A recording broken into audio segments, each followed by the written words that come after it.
Si pudiera explicar larga y detenidamente las verdaderas causas que han contribuido a incrementar este quizá de natural excitable temperamento que tengo, esta melancolía que me ha hecho célebre, nadie se extrañaría, pero eso es imposible sin causar demasiado daño. No sé lo que ha sido la vida de otros hombres, pero no puedo concebir nada más extraño que algunas de las más tempranas etapas de mi vida. He escrito mis memorias, pero he omitido todas las partes realmente importantes y de consecuencias sustanciales por deferencia a los muertos, a los vivos y a aquellos que se ven obligados a hacer ambas cosas a la vez. El cielo sobre Aeron había cambiado, ahora era de una oscuridad terrible, como si fuese una señal de duelo por la muerte del señor del castillo. Mi caballo relinchó atemorizado cuando lo monté y lo espoleé por el tortuoso camino que iba montaña abajo. Vi que había centinelas con antorchas encendidas en las almenas, y les oí gritarme cuando pasé por las puertas abiertas. Me di la vuelta para mirarlos, me señalaron hacia la aldea y volvieron a gritar lo que parecían palabras de aviso, pero el viento ululaba entre las rocas y las voces de los centinelas se perdieron. Seguí galopando y pronto había dejado atrás las almenas, tiré de las riendas del caballo.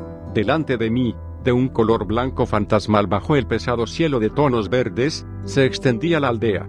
Estaba tan desierta como siempre, pero por alguna razón, el estado de mis nervios, quizá, o algún presentimiento, volví a sacar la pistola y miré hacia las ruinas vacías, como temeroso de lo que pudiera encontrar en ellas. Pero no había nada, así que espoleé el caballo y continué en dirección a la basílica. Pero al pasar por delante de la casa de Petro vi una pequeña forma que se hallaba de pie, inmóvil, a un lado del camino. Lord Byron. Me llamó con voz aguda y aflautada. Tiré de las riendas del caballo y lo miré fijamente. Era el hijo de Petro, el niño de cara demacrada que me había quitado la moneda aquella mañana. Por favor, entre en casa, me dijo. Hice un movimiento de negación con la cabeza, pero él señaló hacia la casa y pronunció una sola palabra: Aide. Entonces, naturalmente, desmonté y lo seguí. Entré en la casa. En el interior de la misma todo estaba oscuro, no había velas ni fuego. Oí que la puerta se cerraba detrás de mí, que luego echaban el cerrojo. Miré a mi alrededor sobresaltado, pero el niño clavó en mí la mirada, con aquel rostro tan solemne que resplandecía pálido en la oscuridad, y me señaló de nuevo hacia la puerta de una segunda habitación. Avancé hacia allí. Aide, llamé, Aide. No hubo respuesta. Pero entonces oí unas risitas, unas risas agudas y emitidas en voz baja que procedían de la habitación que había justo delante de mí. 3 o 4 voces infantiles empezaron a corear: Aide, Aide, Aide. Se oyeron más risitas y luego se hizo el silencio. Abrí la puerta. 4 pares de ojos muy abiertos me miraban, 3 niñas y un niño muy pequeño. Tenían el rostro tan pálido y solemne como el de su hermano. Luego una de ellas, la más bonita de las niñas, me sonrió, y aquel rostro infantil me pareció de pronto la cosa más cruel y depravada que hubiera visto nunca. Enseñó los dientes, tenía en los ojos un resplandor plateado, los labios, que ahora ya podía ver, eran rojos y obscenos. Luego me di cuenta de que estaban teñidos de sangre. Los 4 niños se encontraban agachados sobre el cuerpo de una mujer, y cuando avancé un paso alcancé a ver que su comida era la madre de Petro, cuyo rostro estaba helado en la agonía de la muerte con un horror indescriptible. Sin pensarlo, me incliné a su lado, extendí la mano para acariciarle el cabello, entonces ella también me miró, con ojos llameantes, y se irguió, los dientes le relucieron mientras emitía un siseo de sed. Todos los niños emitieron una risita de deleite cuando su abuela me lanzó un zarpazo a la garganta, pero la mujer era bastante lenta.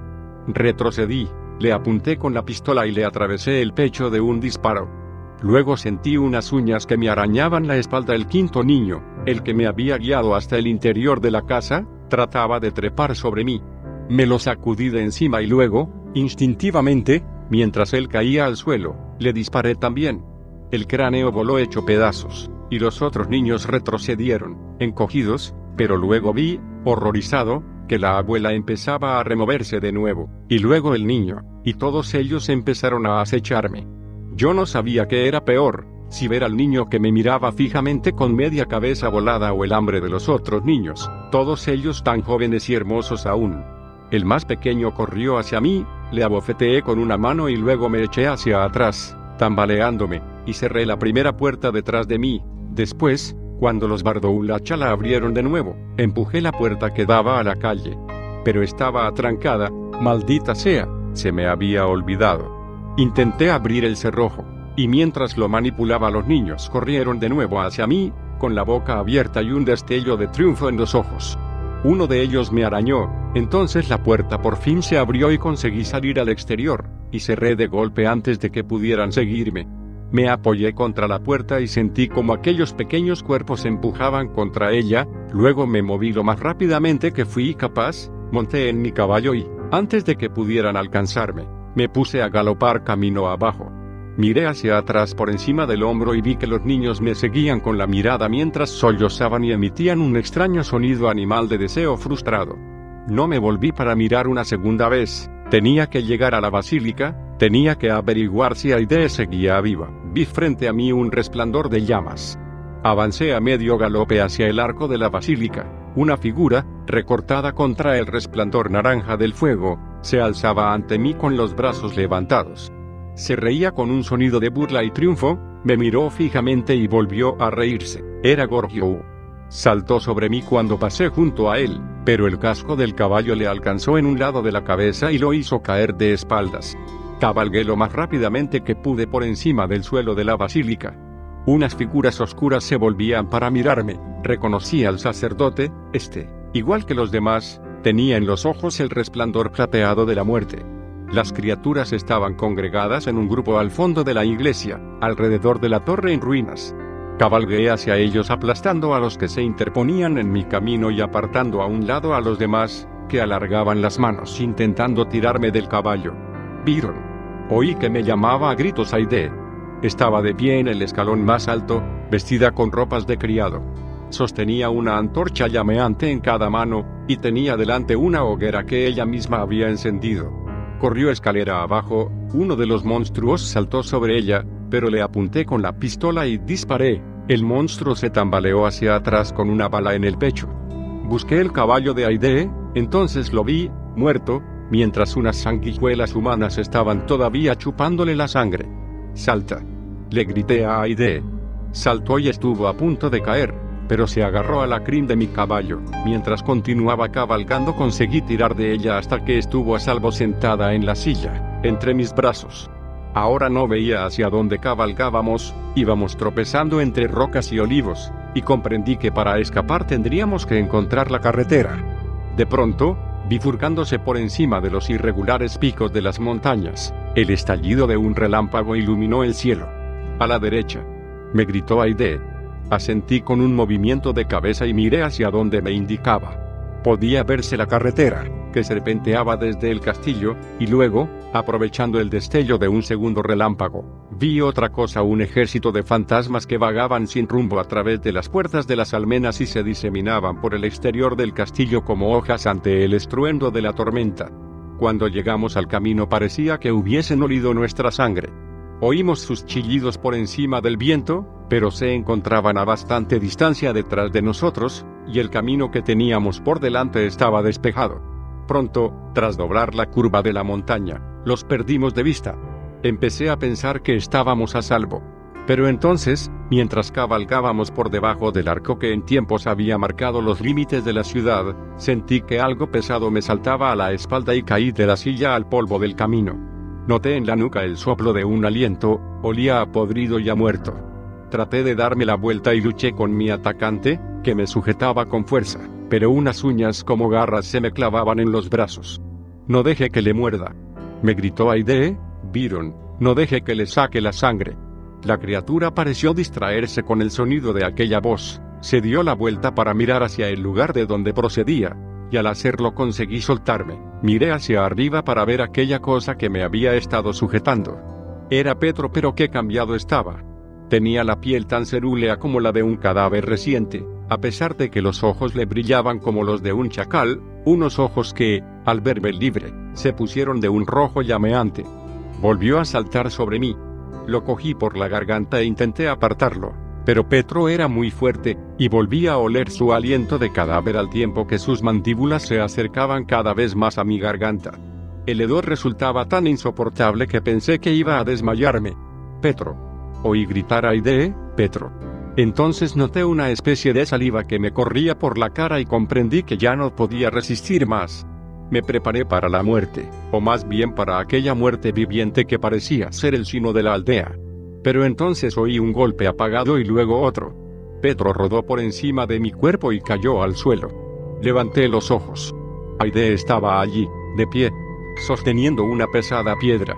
Se había mojado con la sangre y tenía los cabellos pegados.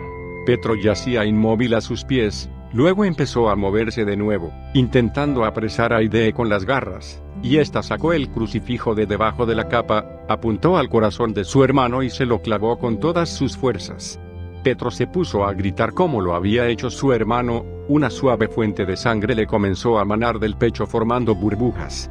Aide arrancó el crucifijo del cadáver, se tumbó a su lado y empezó a llorar con violentos y desgarrados sollozos. La abracé, luego, por fin, le brotaron las lágrimas, la cogí con suavidad por un brazo y la conduje de nuevo al caballo. No dije nada, ¿qué podía haber dicho? Cabalga rápido, me dijo en voz baja Aide mientras yo agitaba violentamente las riendas. Dejemos atrás este lugar. Abandonémoslo para siempre. Asentí, espoleé el caballo y galopamos por el camino, montaña abajo. Hubo un breve silencio. Lord Byron apretó con fuerza los brazos del sillón que ocupaba y respiró profundamente. ¿Y se marcharon?, le preguntó Rebecca con impaciencia. Quiero decir, ¿para siempre? Lord Byron esbozó una tenue sonrisa. Señorita Carville, por favor, este es mi relato. Hasta ahora se ha portado usted muy bien al permitir que se lo cuente como me place. No estropeemos las cosas. Perdone, pero... Rebecca sonrió agradecida. Sí, pero no me ha dicho qué le había ocurrido a la aldea. Al menos cuénteme eso. Lord Byron levantó una ceja. ¿Cómo era que todos habían cambiado tan aprisa? ¿Había sido el Pacha? ¿Había sido Gorgio? Lord Byron volvió a sonreír ligeramente. Esas preguntas, ¿cómo puede imaginar?, también pasaron por mi cabeza en aquellos momentos. No querían presionar a Aide, no quería que recordase lo que le había pasado a su familia, que pensase en ello.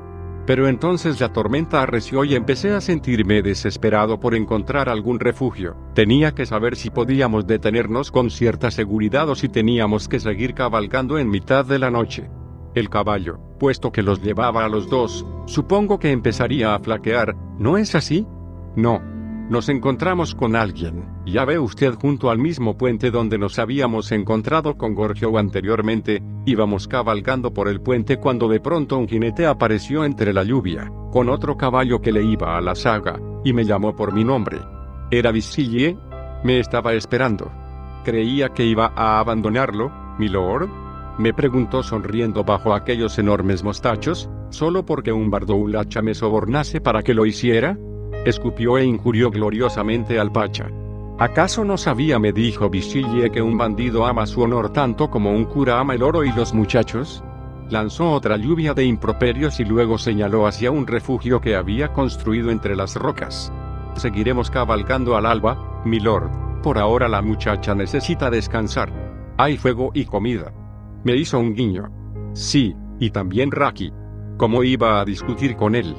Ya era bastante difícil darle las gracias. Recuérdelo, acuda a un ladrón si necesita un hombre de buen corazón. Hasta Aide pareció revivir una vez acampados junto al fuego. Ella seguía sin hablar apenas, pero después que comimos empecé a hacerle preguntas sobre las perspectivas de nuestra huida. ¿Nos perseguirían las criaturas de la aldea? ¿Qué opinaba ella? Aide dijo que no con un movimiento de cabeza. Quise saber si el Pacha había sido destruido realmente. Dijo que no. Le pregunté qué quería decir. Se quedó pensando durante unos instantes y luego, con voz entrecortada, empezó a explicármelo. El Pacha, cuando convertía a un hombre en un bardoulacha, creaba un monstruo que al parecer no tenía existencia alguna más allá de su sed de sangre humana.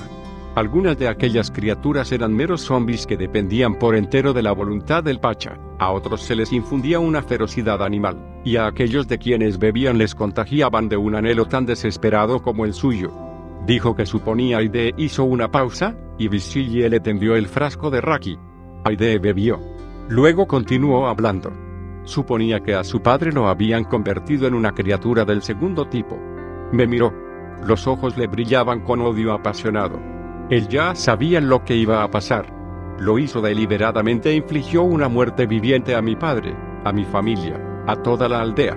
Pero si realmente lo has matado, Byron, las criaturas que él produjo empezarán a morir también, de manera que estaremos a salvo de ellos. Si es que realmente lo has matado. ¿Qué quieres decir con ese si es que?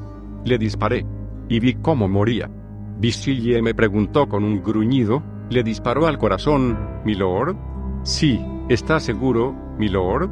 Maldita sea, Visillie, soy capaz de darle a un palo en movimiento a 20 pasos, ¿cómo voy a fallar con un corazón humano a 2 pasos? Visillie se encogió de hombros. Entonces solo tenemos que temer a los tártaros. ¿Qué? ¿A los guardas del Pacha? ¿Por qué iban a molestarse en perseguirnos?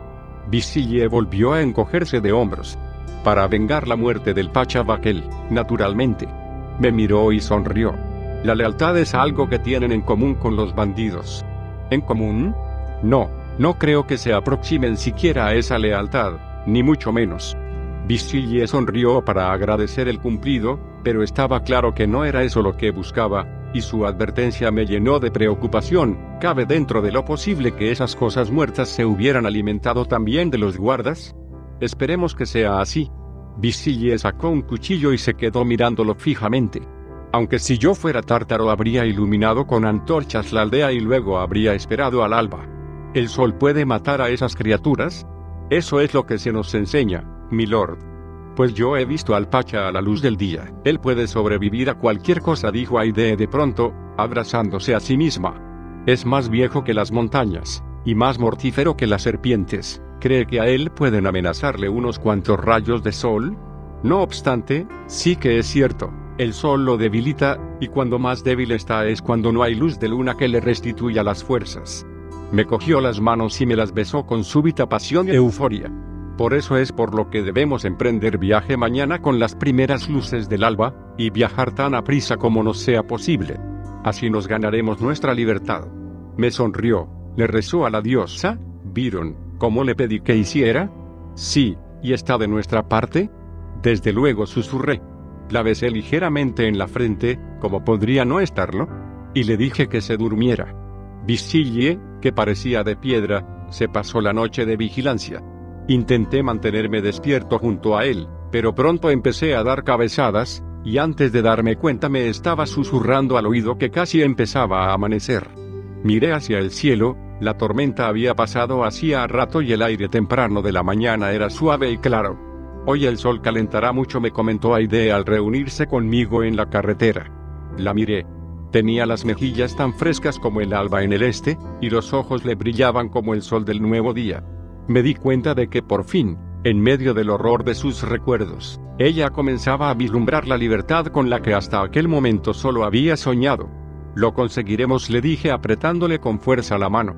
Asintió brevemente y subió a la silla.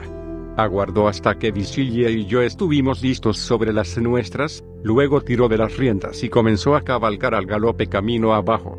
Estuvimos cabalgando lo más aprisa que pudimos, mientras el sol se hacía cada vez más cálido y se elevaba en el cielo. De vez en cuando Visillie desmontaba y trepaba por un barranco o por una garganta. Cuando volvía a reunirse con nosotros, sonreía y nos hacía un gesto negativo con la cabeza.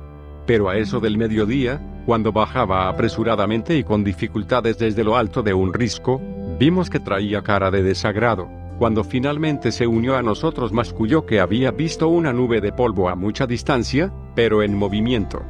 ¿Vienen hacia aquí?, le pregunté a Visillie. Este se limitó a encogerse de hombros. ¿Crees que cabalgan más deprisa que nosotros? Visillie volvió a encogerse de hombros. Si se trata de tártaros, quizás sí. Lancé un juramento en voz baja, miré el camino que había delante de nosotros y luego dirigí los ojos hacia atrás, por encima del hombro, hacia el cielo azul y despejado. ¿Hasta dónde tenemos que llegar?, Visillie le pregunté lentamente, para que nos encontremos a salvo. Hasta los límites de los dominios del Pacha. No creo que se atrevan a perseguir a un noble señor extranjero más allá de esos límites, y mucho menos cuando ese noble señor es amigo del gran Pacha Ali. ¿Estás seguro? Sí, milord. ¿Dónde están esos límites? En la carretera de Missolonghi. Allí se encuentra una pequeña fortaleza. ¿Y cuánto tardaremos en llegar hasta allí? Un par de horas. o puede que 1:30, si cabalgamos sin descanso. Aide echó una ojeada al cielo. Es casi mediodía.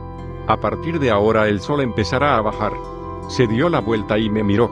Tendremos que cabalgar más rápidamente todavía. Tendremos que cabalgar como si nos persiguiera el mismísimo diablo. Y así lo hicimos. Transcurrió 1 hora y no oímos nada en la quietud que reinaba bajo el sofocante calor, excepto los cascos de nuestros caballos, que levantaban el blanco polvo del camino y nos llevaban cada vez más cerca de la carretera de Missolonghi. Nos detuvimos junto a un arroyo, un agradable lugar de verdor entre las rocas y los riscos, para permitir que nuestros caballos bebieran. Aide desmontó, y, mientras llenaba la cantimplora, miró hacia atrás y distinguió una tenue nube de polvo que se levantaba a lo lejos. ¿Es eso lo que viste antes?, le preguntó a Visillie.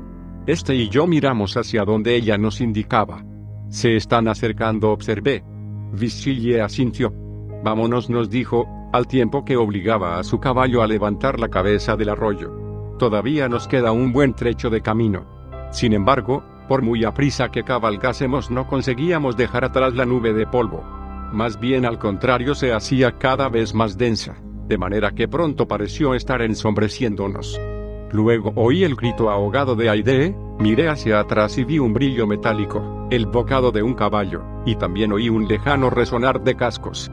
Dimos la vuelta a un saliente de rocas y perdimos de vista a nuestros perseguidores antes de saber con certeza si nos habían visto.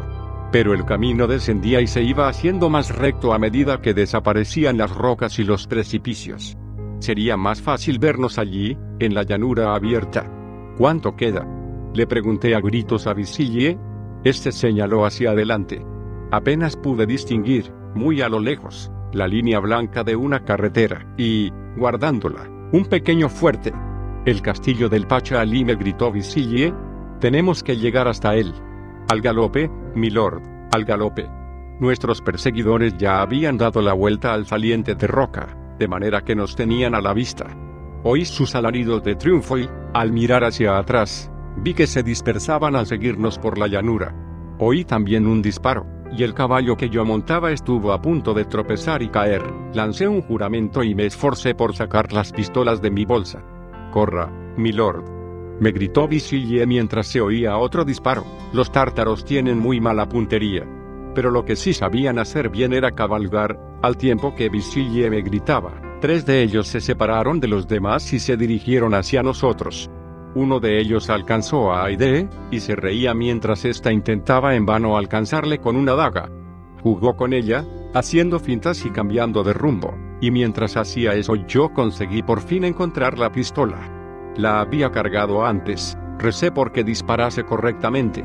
El tártaro cogió a Aide por el cabello, la muchacha se agarró desesperadamente a las riendas mientras aquel tipo tiraba de ella. El tártaro se separó, pero luego volvió a acercarse, y esta vez cogió a Aide por el brazo. Él se echó a reír, y entonces disparé. El tártaro se levantó en la silla, como si estuviera saludando, pero solo para caer de espaldas poco después. El caballo lo arrastró por los tobillos a lo largo del camino de vuelta. Mientras el asustado caballo galopaba hacia sus filas, nuestros perseguidores se detuvieron. Se me levantó el ánimo, pues vimos que nos estaban abriendo las puertas de la fortaleza. Los tártaros también debieron darse cuenta, porque de repente empezamos a oír gritos de furia y de mofa. Teníamos el sonido de sus caballos casi junto a nuestros oídos. Giré la cabeza para mirar hacia atrás. ¿Estaría con ellos el Pacha? No pude verlo. Volví a mirar de nuevo. El Pacha no estaba allí. Claro que no estaba muerto. Yo lo había visto morir. Al galope, milord, me volvió a gritar Visillie. Las balas pasaban silbando junto a nosotros, pero entonces, como respuesta, se oyó un estallido de fuego que provenía de la muralla de la fortaleza, y algunos de los tártaros cayeron. La mayoría, sin embargo, resultaron ilesos, y pensé, mientras nos acercábamos al galope a las puertas abiertas, que no lo conseguiríamos. Sentí que una mano me tocaba el brazo. Me di la vuelta para mirar. Un tártaro me sonreía descaradamente. Alargó la mano para intentar cogerme la garganta, pero conseguí esquivarlo, y al hacerlo mi caballo golpeó al suyo y el tártaro salió despedido de la silla. Me giré para buscar a Aide. Esta había llegado a las puertas. «Deprisa, milord, deprisa», me gritaba Visillie, que se hallaba delante de mí. Espoleé a mi exhausto corcel. El jinete que tenía detrás de mí se quedó retrasado. En cuanto pasé junto a ellas, las puertas de la fortaleza se cerraron.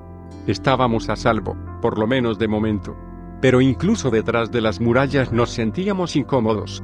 El comandante de la guarnición era un hombre hosco y receloso, y no era para menos, porque nuestra llegada y nuestra apariencia habían sido bastante extrañas, pero también influía la furia con la que los tártaros nos habían dado caza. Le dije al comandante que se trataba de Klefti, y me dirigió una mirada de franca incredulidad. No obstante, se puso más amable cuando hice hincapié en que yo era amigo personal del Pacha Ali, y cuando vio la carta de presentación que yo llevaba conmigo, casi parecía griego de tan servil como se mostró. Pero no me fiaba de él, y aquella tarde, después de una breve pausa para refrescarnos y asegurarnos de que los tártaros verdaderamente habían vuelto a las montañas, continuamos nuestro viaje.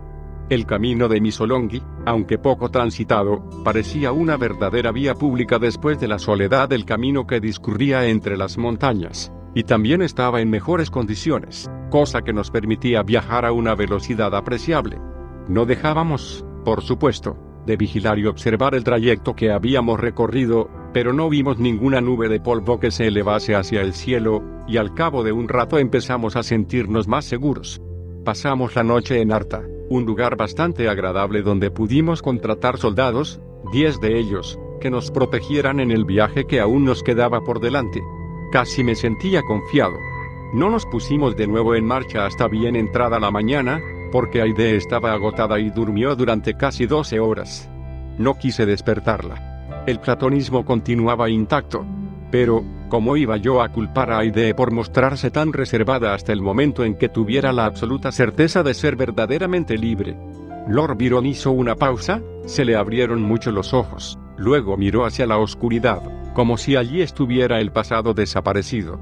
Su pureza se interrumpió, y miró a Rebecca a los ojos. Su pureza, continuó diciendo en un susurro, había sido tan fiera e indómita como la pasión de su alma. Una llama de esperanza mantenida a través de largos años de esclavitud, y si yo la amé entonces como no he amado nada desde entonces, bien, era porque aquella llama la iluminaba y daba un toque de fuego inmortal a su salvaje belleza. Yo no tenía deseos de robar aquello que sabía que me quemaría, a pesar de que la sangre parecía lava mientras me corría por las venas, de manera que decidí esperar.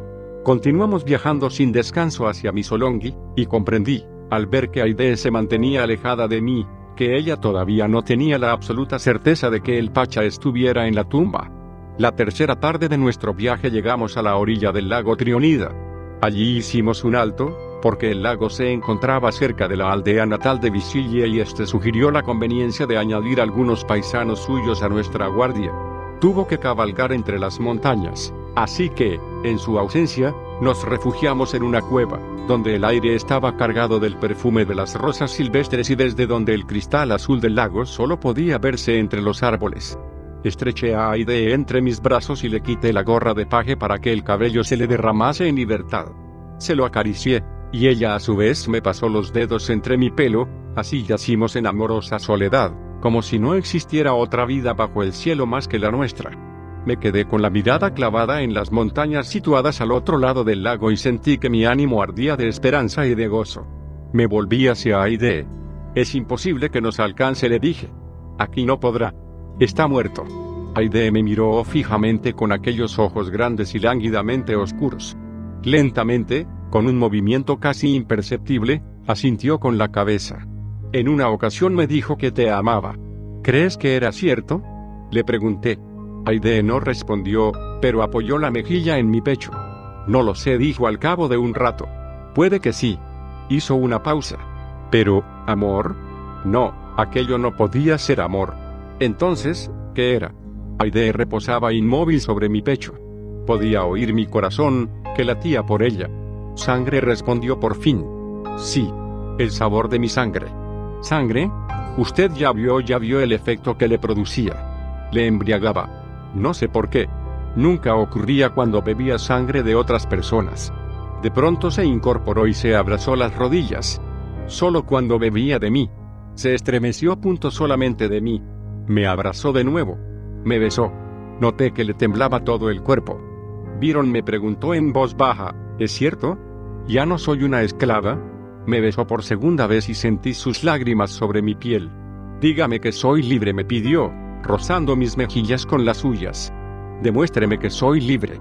Se puso en pie, la capa cayó al suelo, se quitó el fajín, de manera que los pechos ya no le quedaron disimulados por la camisa. Una tras otra todas sus prendas fueron cayendo y quedaron esparcidas por el suelo, a sus pies. Se inclinó sobre mí, tenía en los ojos un brillo oscuro, nuestros labios se acercaron y se unieron en un beso. Aide me rodeó los hombros con el brazo, mientras que uno de los míos, doblado detrás de su cabeza, quedaba medio enterrado en su cabellera. ¿Éramos todo el uno para el otro? Yo ya no tenía sentimiento alguno, ni pensamiento alguno, que no fuera para Aide, para el contacto de aquella lengua suya de terciopelo, para la suave desnudez de su cuerpo contra el mío. Nos amamos, bebiendo el uno los suspiros del otro, hasta que estos acabaron en jadeos entrecortados. Pensé que las almas pueden morir de gozo y que seguramente las nuestras perecerían en aquel momento, pero aquello no era la muerte.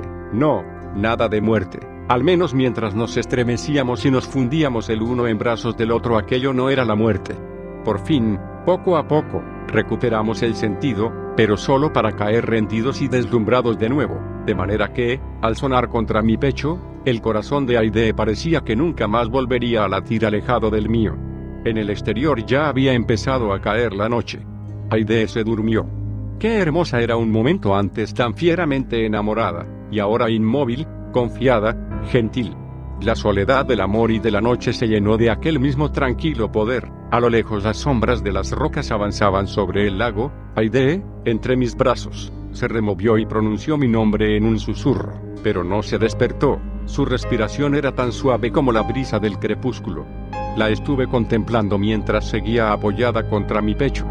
De nuevo sentí, en aquel silencioso lugar, la absoluta soledad en que nos encontrábamos, solos con la plenitud y la riqueza de la vida. Seguí contemplando a Aide y comprendí la maravilla que Adán debía de experimentar al recibir a Eva como regalo, con todo el mundo en mi poder, un paraíso que creí que nunca perdería. Levanté la mirada.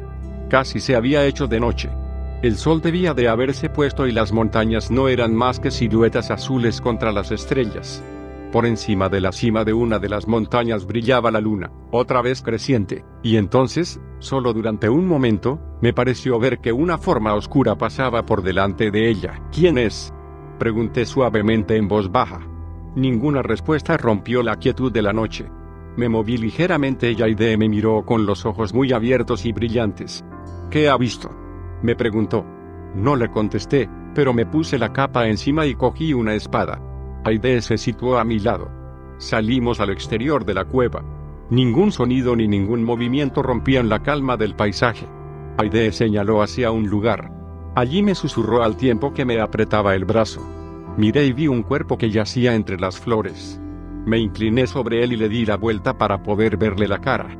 Los ojos abiertos de par en par de uno de nuestros guardias me miraban fijamente. Estaba muerto. Parecía desangrado, y una expresión de gran terror le desfiguraba el rostro. Dirigí una mirada a Aide y después me levanté para estrecharla en mis brazos. En aquellos momentos se vio delante de nosotros el resplandor de una antorcha, y luego varios más, hasta que un arco de llamas nos rodeó por completo y vi que detrás de cada una de ellas se encontraba el rostro de un tártaro. Ninguno de ellos pronunció una palabra. Levanté la espada. Lentamente el semicírculo se abrió.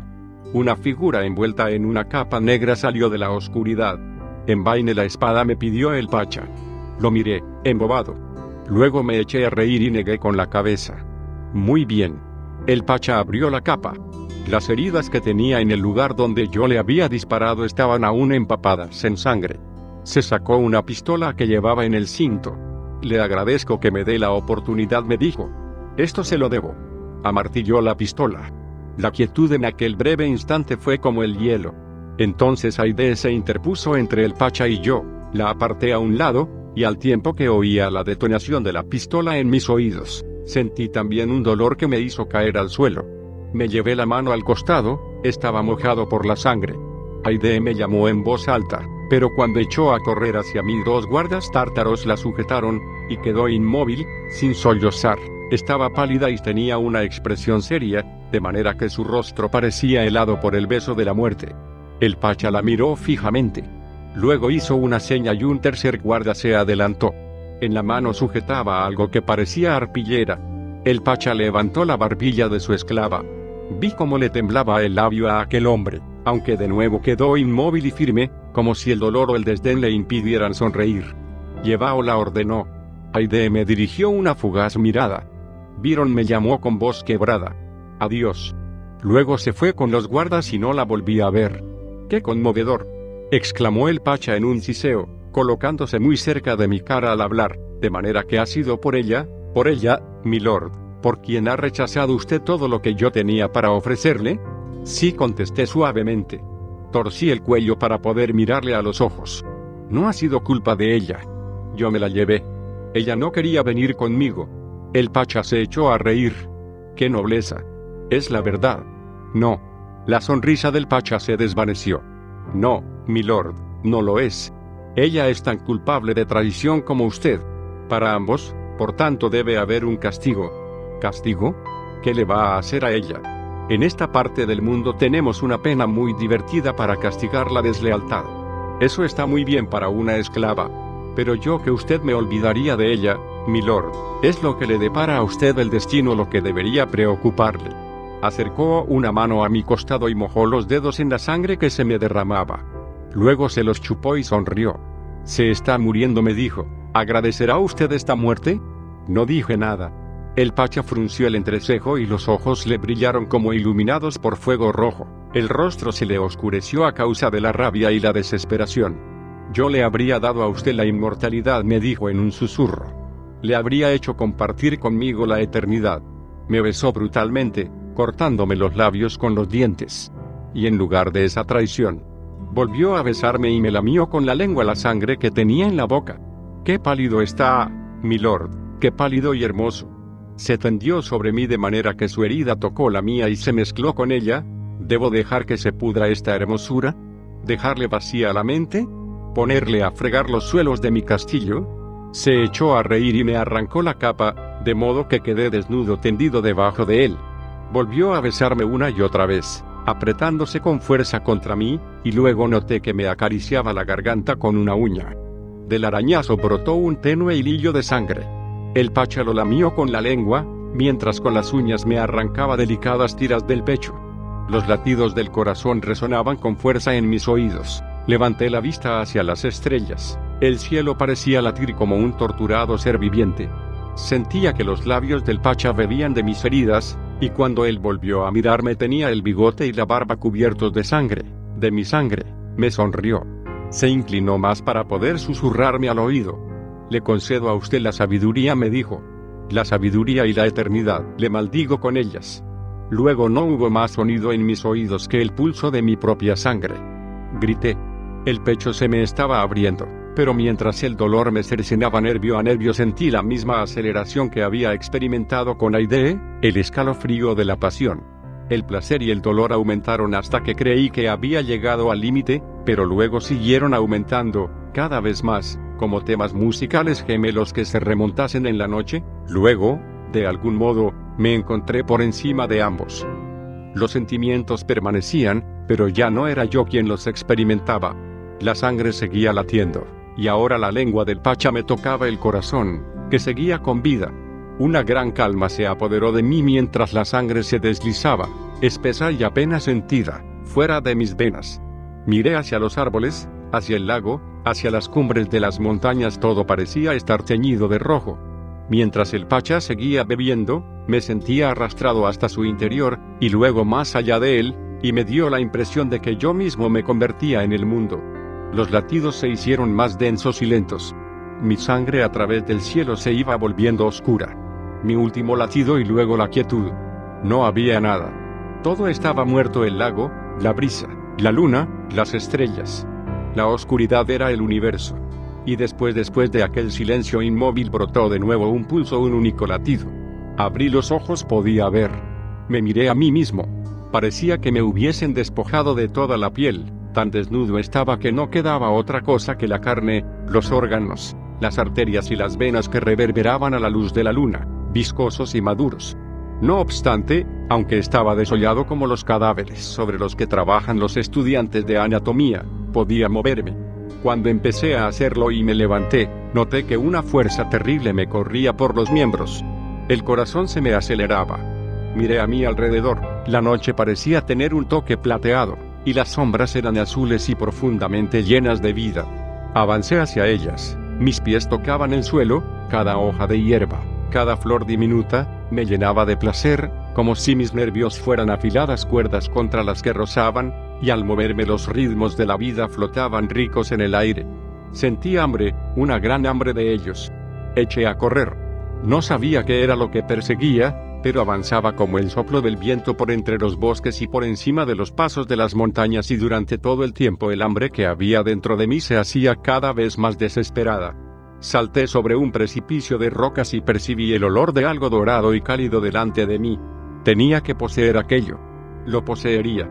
Declaré al cielo mi necesidad a gritos. Pero ninguna voz humana me salió de la garganta. Escuché mi grito, era el aullido de un lobo. Las cabras de un rebaño miraron hacia arriba, sobresaltadas. Me aplasté contra la roca. Una de las cabras estaba parada justo delante de mí. Podía olerla, la sangre en sus venas y músculos, animándola, dándole vida. El más pequeño corpúsculo parecía una mota de oro. Salté. Con mis mandíbulas rasgué el cuello de la cabra. La sangre, en un espeso chorro caliente, me bañó la cara. La bebí y fue como si nunca hubiera comprendido antes lo que podía llegar a ser el sabor. También poseía velocidad, vista y entendimiento. Observaba los ojos muy abiertos de un chivo aterrorizado, y casi me habría detenido con deleite al pensar que tal cosa pudiera existir, al considerar su delicadeza, lo complicado que era. Cuando agarré al animal, el latido de su vida bajo mis garras me llenó de un gozo exquisito. Y luego bebí, y sentí que el gozo se aceleraba en mis venas. ¿Cuántas cabras del rebaño maté? No sabría decirlo.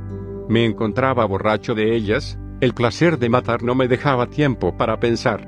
Solo había sensaciones, puras y destiladas. Solo había vida, todo a mi alrededor y de nuevo dentro de mí. Rebecca, que había estado mirando fijamente al vampiro con los ojos muy abiertos a causa del horror que sentía, movió lentamente la cabeza de un lado a otro. ¿Vida?, le preguntó suavemente al vampiro. ¿Vida? Pero no era la de usted. No. Usted ya había pasado más allá de la vida, ¿no es así? Lord Byron la miró con ojos semejantes al vidrio. Pero el placer, dijo en voz baja. El placer de aquella hora. Entornó los ojos lentamente y después entrelazó los dedos al recordarlo. Rebecca lo miraba, temerosa de hablar. Ni siquiera a pesar de aquella hora, dijo finalmente la muchacha en voz baja, a pesar de toda la vida que había bebido, usted no está vivo. Lord Byron abrió los ojos. Estuve durmiendo hasta que salió el sol, dijo bruscamente, ignorando las palabras de Rebecca. El sentir sus rayos me mareó. Traté de ponerme en pie, pero no lo conseguí. Me miré la mano, volví a hacer otra vez la mano de siempre. Estaba pegajosa a causa del lodo. Me miré el cuerpo desnudo.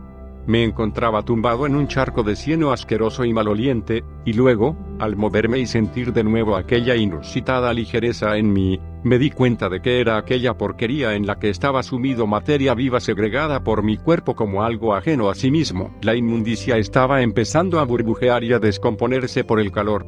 Me puse a gatas.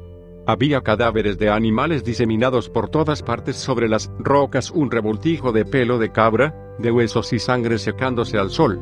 Me invadió la repugnancia, sí, y el asco, pero no las náuseas, porque al mirar aquella sangre negra sobre las rocas y sobre mí mismo sentí que una ardorosa fuerza recorría mi cuerpo, me recorría los miembros. Me miré detenidamente el costado, no quedaba ni señal de la herida, ni siquiera una cicatriz. Vi que cerca había un riachuelo, me acerqué a él y me lavé. Luego eché a andar. Fuera del agua, el sol me hacía daño en la piel. Pronto se me hizo insoportable. Miré a mi alrededor en busca de refugio. Delante, por encima de la cresta de la montaña, había un olivo. Me apresuré a caminar hasta él. Crucé la cima y allí, debajo de mí, extendiéndose hacia la lejanía, yacía la quietud azul del lago Trionida. Lo observé largo rato desde la sombra del árbol. Recordé la última vez que lo había visto, cuando yo todavía estaba vivo. ¿Y ahora? Lord Byron miró a Rebecca fijamente y asintió. Sí, entonces lo comprendí por completo. Había pasado más allá de la vida, me había transformado en un ser completamente diferente. Empecé a temblar. ¿Qué era yo? ¿Qué había pasado? ¿Qué era aquella cosa en la que me había convertido el Pacha? Un bebedor de sangre, un ser que destrozaba gargantas. Hizo una pausa. Un Bardoulacha sonrió ligeramente y juntó las manos. El silencio lo envolvió durante unos instantes.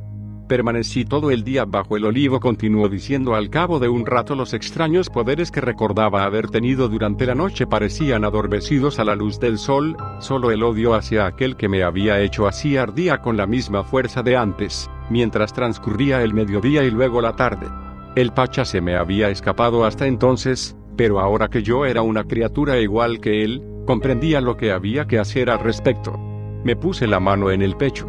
Mi corazón, que latía lentamente, estaba cargado de sangre. Anhelé tener el corazón del Pacha entre los dedos para apretarlo lentamente hasta que reventase. Me pregunté por Aide, y por el castigo del que su amo me había hablado en un susurro. ¿La dejaría con vida? ¿La dejaría para mí? Volví a recordar en qué había sido convertido yo, y entonces sentí una desesperación enfermiza, y mi odio por el Pacha se multiplicó. Oh, cuánto agradecía yo aquel odio, cómo lo valoraba. Fue mi único placer en todo aquel largo primer día. El sol entraba en el ocaso, y las cumbres occidentales parecían teñidas de sangre. Encontré que los sentidos volvían a mí. De nuevo el aire se llenó de aroma de vida. Cayó el crepúsculo, y cuanto más oscuro era, más podía ver yo. Me fijé en que a lo lejos, en el lago, había unas barcas de pesca. Una de ellas me llamó particularmente la atención. Alguien remaba en ella hacia el centro del lago. Una vez allí echó el ancla. 2 hombres levantaron un saco con algo dentro y lo echaron por la borda. Me quedé contemplando cómo las ondas se extendían hasta morir, y cómo el lago quedaba tan vidrioso como antes. Las aguas eran de color carmesí, y al mirarlas sentí renacer mi anhelo de sangre. Abandoné el refugio del olivo. La oscuridad era como otra piel sobre la mía.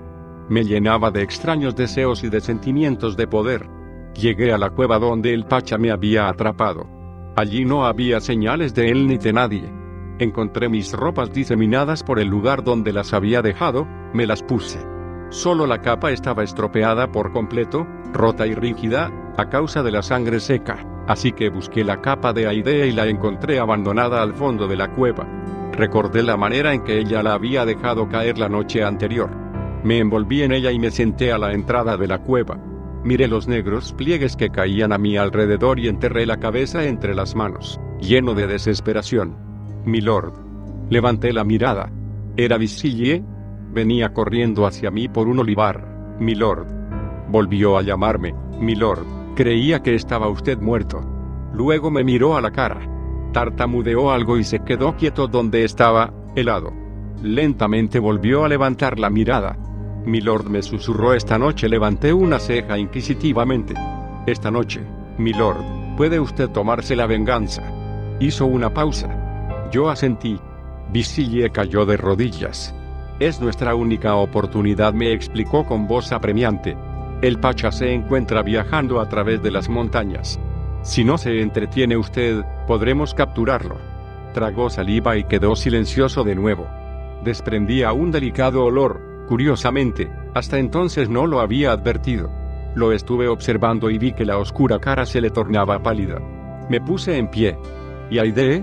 ¿Dónde está?» Visillie bajó la cabeza.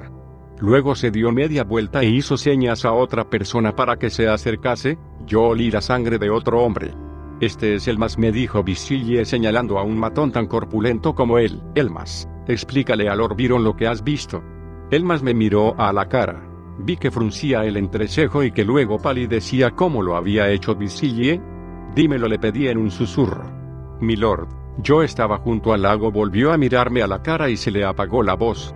«¿Sí?», dije suavemente. «Vi una barca, milord. En ella iban 2 hombres. Tenían un saco. Dentro del saco había». Levanté la mano. Elmas quedó en silencio. El vacío pasó por delante de mis ojos. Por supuesto había comprendido en el momento en que había visto la barca por mí mismo, aunque entonces no había querido reconocerlo, el significado que aquella escena ocultaba. Pasé uno de mis dedos por el borde de la capa de Aide. Cuando me decidí a hablar, mi voz sonó en sus oídos como el hielo cuando se astilla. Visillie, le pregunté, ¿por dónde cabalga el Pacha esta noche? Por los desfiladeros de las montañas, milord. ¿Tenemos hombres? Visillie asintió con una inclinación de cabeza. De mi aldea, milord. Necesito un caballo. Visillie sonrió. Le proporcionaremos uno, milord. Salimos inmediatamente. De acuerdo, milord. Y así lo hicimos. Los riscos y gargantas se hacían eco de nuestra velocidad. Los cascos de hierro resonaban con estrépito sobre las rocas. Por los costados de mi caballo negro chorreaba la espuma. Llegamos al desfiladero. En un barranco que se alzaba por encima del mismo hice dar la vuelta a mi caballo y me detuve. Me puse en pie sobre los estribos para poder ver mejor hacia la lejanía, intentando olfatear a mis enemigos a medida que se acercaban. Miré al cielo, todavía seguía de color rojo sangre, pero iba oscureciéndose y volviéndose negro.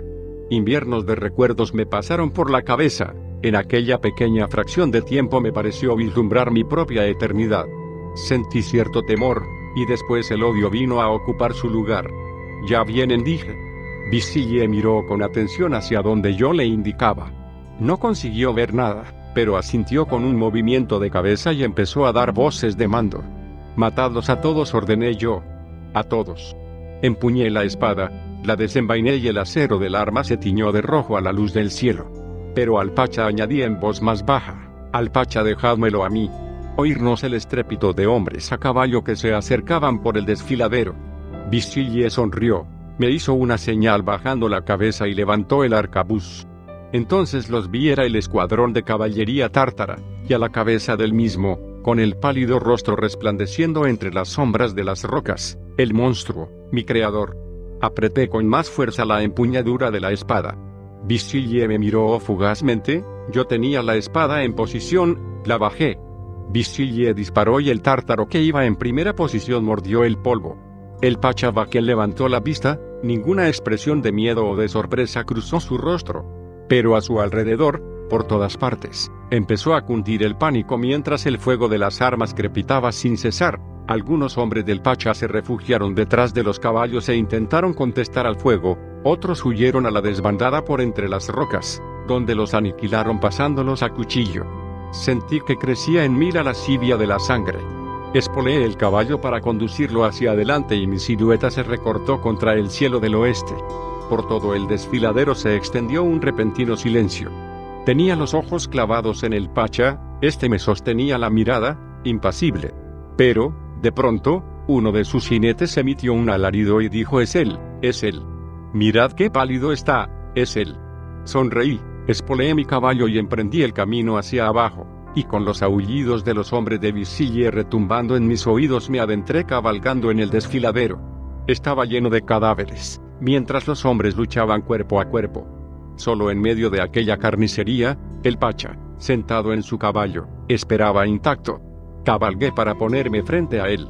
Solo entonces sonrió lentamente. «Bienvenido a la eternidad, milord», me dijo.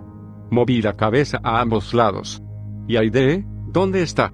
El Pacha me miró fijamente, sobresaltado, y luego inclinó hacia atrás la cabeza y se echó a reír. «¿Realmente es eso lo que le preocupa?», me preguntó. Alargó una mano para tocarme. Yo retrocedí. «Todavía tiene muchísimo que aprender», continuó diciendo el Pacha con suavidad. «Pero yo le enseñaré.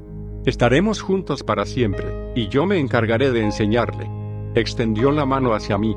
«Venga conmigo, milord». Sonrió. Me indicó con la mano que me fuera con él. «Venga usted conmigo». Durante unos instantes permanecí sentado, inmóvil. Luego mi espada cayó con fuerza. Sentí como el acero mordía el hueso de la muñeca del Pacha. Su mano, todavía haciéndome señas, se arqueó hacia arriba y luego cayó al suelo, en medio del polvo. El Pacha me miró, horrorizado, pero al parecer no experimentó ningún dolor físico, cosa que me enfureció aún más. Le ataqué, ciego de ira, con la espada. Esta subía y bajaba y le producía profundos cortes, hasta que finalmente el Pacha cayó del caballo. Entonces me miró fijamente. «Veo que va a matarme», me dijo. Una mirada de sorpresa e incredulidad le cruzó por el rostro. «Así que hágalo pronto». Veo que de verdad va a hacerlo. Desmonté del caballo y le coloqué la punta de la espada sobre el pecho, a la altura del corazón. Esta vez le indiqué: no fallaré, no. El pacha se puso a gritar. Se debatió contra mi espada, cortándose la única mano que le quedaba al empujar el filo de la hoja. Adiós, excelencia, le dije yo. Empujé la espada hacia abajo. Noté cómo pinchaba el suave saco de su corazón. El pacha emitió un alarido estridente. No fue un grito humano, sino un aullido sobrenatural lleno de dolor y de odio. Resonó por el desfiladero, por entre las gargantas de las montañas, e hizo que todo lo demás quedara en silencio. Una fuente de sangre brotó hacia el cielo, sangre de un color escarlata vivo contra los rojos más intensos del horizonte, que luego empezó a caer sobre mi cabeza, como si fuera lluvia de una embotada nube carmesí. Cayó con tanta suavidad como una bendición, y alcé el rostro para darle la bienvenida. El chaparrón cesó por fin y, cuando me moví, me di cuenta de que debajo de la ropa tenía toda la piel manchada de sangre. Miré al pacha. Yacía con la rigidez de la agonía, de la muerte. Cogí un puñado de tierra y se lo esparcí por el rostro. Enterradlo, ordené. Enterradlo para que no vuelva a caminar nunca más. Busqué a Visille y le dije que lo esperaría en Missolonghi. Luego monté en el caballo y, sin mirar atrás, abandoné el desfiladero, aquel lugar de muerte. Cabalgué en medio de la noche. No sentía cansancio alguno, solo el más extraordinario deseo de vivir experiencias. El chaparrón de sangre había aplacado mi sed, y mis poderes, mis sentidos, mis sensaciones, todo ello parecía ensalzado hasta un grado extraordinario. Llegué a Missolonghi al amanecer. Esta vez la luz ya no me produjo ningún dolor. En cambio los colores, la interacción del cielo y el mar, la belleza de los primeros rayos del sol, todo ello consiguió que me arrobara.